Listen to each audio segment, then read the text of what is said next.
அனைவருக்கும் வணக்கம்.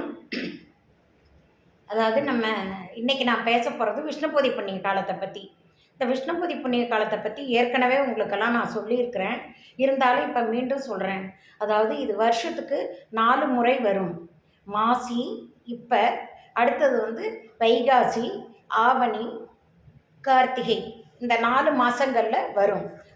அந்தந்த மாதங்களில் ஒரு ராசியிலிருந்து இன்னொரு ராசிக்குள்ளே சூரியன் பிரவேசிக்கிற காலம் விஷ்ணுபதி புண்ணிய காலங்கிறது. இந்த காலத்தின் சிறப்பு என்னான்னு பார்த்தீங்கன்னாக்க, நம்ம ஜாதக ரீதியாக இருக்கக்கூடிய சகல விதமான தோஷங்கள், குலதெய்வம் தெரியாதவங்களுக்கு குலதெய்வ வழிபாடு செய்யக்கூடிய அதற்கு நிகரான பலாபலன்களை ஏற்படுத்தி தருது. இப்படி சகல சக்திகளும் நிறைந்தது இந்த விஷ்ணுபதி புண்ணிய காலங்கிறது. இந்த காலத்தில் நீங்கள் ஏதாவது ஒரு கோரிக்கையை பெருமாள் இறைவன் முன்னாடி வச்சு அந்த ஆலயத்தை வலம் வந்தீங்கன்னாக்க உங்கள் கோரிக்கை அடுத்த 3 மாதங்களுக்குள் கண்டிப்பாக நிறைவேறுங்கிறது ஐதீகம். நீங்கள் அதை தாராளமாக பார்க்கலாம். என்ன பார்க்கலான்னு சொன்னாக்க, அதாவது இந்த ராசியிலேருந்து இன்னொரு ராசிக்குள்ளே நுழையிற காலம்னு சொல்கிறோம் இல்லையா, அந்த காலம் நடுராத்திரியில் வரலாம், மதியத்தில் வரலாம், கோயில் நடை சாத்தி இருக்கக்கூடிய காலங்களில் வரலாம். அந்த மாதிரி வர்றப்ப நம்ம போய் ஆலய வழிபாடு செய்கிறது இயலாதுங்கிறதுனால சூரிய உதயத்தில் அப்போ எந்திரிச்சு நீங்கள் குளிச்சுட்டு நம்பிக்கையோட பக்தியோட ஏதாவது ஒரு மலர், வாசனை உள்ள மலர், ஒரு 28 மலர்களை, அது எந்த பூவாக இருந்தாலும் பரவாயில்ல, 28 பூக்களை எடுத்துகிட்டு போய் பெருமாள் கோயிலுக்கு போனீங்கன்னாக்க, இந்த பெருமாள் கோயிலில் கண்டிப்பாக, அதாவது என்ன சொல்லுவோம் நம்ம, ஒவ்வொரு கோயில்லையும் கண்டிப்பாக அந்த கொடிமரம்னு ஒன்று இருக்கும். அந்த கொடிமரத்தை சுற்றி வாங்க. அதாவது கொடிமரத்தோடு சேர்த்து மூலஸ்தானத்தையும் சுற்றி வரணும். இந்த கொடிமரம் இல்லாத கோயில்களில் கூட கோடி தீபம் ஏற்றுறதுக்குன்னு ஒரு ஸ்தம்பம், ஒரு தூண் மாதிரி ஒன்று இருக்கும். அதனால் அந்த கொடிமரம் இல்லாத ஆலயத்தில் அந்த கோடி தீபம் ஏற்றுற இடத்துலேருந்து மூலஸ்தானம் வரலும் சுற்றி வாங்க அப்படின்னு சொல்கிறோம். அந்த சுத்துக்கள்ங்கும் போது 28 பூ கொண்டு போன்னு சொன்னோம் இல்லையா.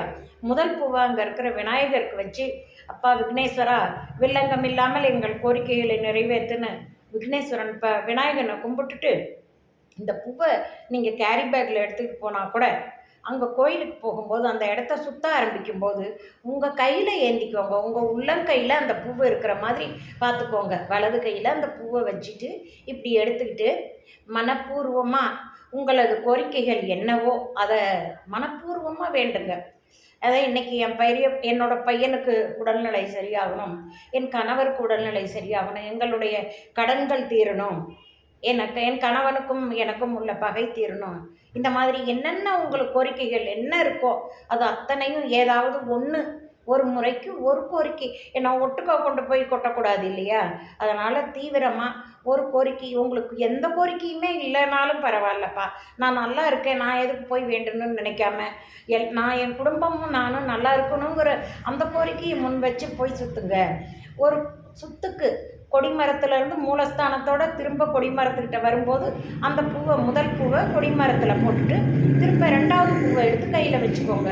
வச்சுட்டு ஒன்றும் போகும்போது உங்களுக்கு எந்த நினைவுமே வரலைன்னாலும் கோவிந்தா கோவிந்தா நீங்கள் என்னென்ன சொல்கிறீங்களோ, ஏழுமலை வாசா, வெங்கடேசா, நமோ நாராயணா, பெருமாளே, உங்களுக்கு என்ன தோணுதோ அந்த பெருமாளின் நாமங்கள், கிருஷ்ணா கிருஷ்ணா, இந்த மாதிரி எது தோணுதோ அதை சொல்லிக்கிட்டே நீங்கள் அந்த 27 சுத்தையும் சுற்றிட்டு அந்த பெருமாளை தரிசனம் பண்ணிட்டு வாங்க. அது செஞ்சீங்கன்னாக்கவே போதும். இதை செய்யும்போது இதனுடைய பலன்களை நீங்களே கண்டிப்பாக அடுத்த விஷ்ணுபூதி புண்ணிய காலம் வரும்போது வர்றதுக்குள்ளார உணருவீங்க. அப்போ என்ன செய்வீங்க, தானாக அடுத்த கோரிக்கையோடு நீங்களே சுற்ற ஆரம்பிச்சிடுவீங்க. இதை நம்பிக்கையோடு செஞ்சு பலனடைவீங்கிறத சொல்கிறோம். இந்த நாள் நாளைக்கு வர்றதுனால இந்த பதிவை இன்றைக்கி போடுறேன் நான். நாளைக்கு காலையில் பெருமாள் கோயிலில் கண்டிப்பாக நீங்கள் எல்லாம் போங்க. அங்கே செய்யும்போது அங்கே ஏதோ அதை எல்லாரும் சேர்ந்தோ விரும்பியோ உங்களால் முடிஞ்சாலோ தனியாகவோ இந்த சக்கரை கல்லையாச்சு ஒரு கல்கண்டோ சக்கரை கல்லையோ ஏதோ ஒன்று பிரசாதமாக கொடுக்க விருப்பம் இருந்தால் கொடுக்கலாம். தேங்காய் பழம் உடைக்கிறதுனா அதெல்லாம் முழுக்க முழுக்க உங்கள் விருப்பங்கள் சார்ந்ததே தவிர கட்டாயம் எதுவும் இல்லை. நாளைக்கு போய் பெருமாளை வணங்கி பலனடையுங்கன்னு சொல்லி வாழ்த்துகிறேன். நன்றி, வணக்கம்.